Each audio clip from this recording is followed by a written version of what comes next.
अच्छा चंदन वाले। हाँ ये चंदन वाले। ए जी कुकुर धन की सवारी क्या होती है? ट्रैक्टर और ट्राली जानती हो? हाँ हाँ।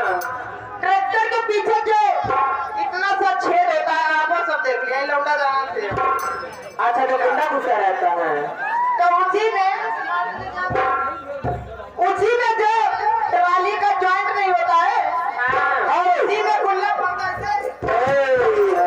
ये देखे भाई हमारे घर मालिक के दबाव ये रच्छी, ये देखे हमारे भाई घर मालिक के दबाव भाई दोनों वाले बाबू जी की तरफ से ये 20 रुपए का प्रसाद हमारे चक्र का महिला राष्ट्रीय धन्यवाद। कहाँ से आ रहे हो? बीकापुर बाजार जिला जो 10 से खड़ा है अयोध्या। नाम क्या है? मेरा नाम मुझे मीना कहते हैं। मीना जी नमस्ते करती हूँ। हेलो।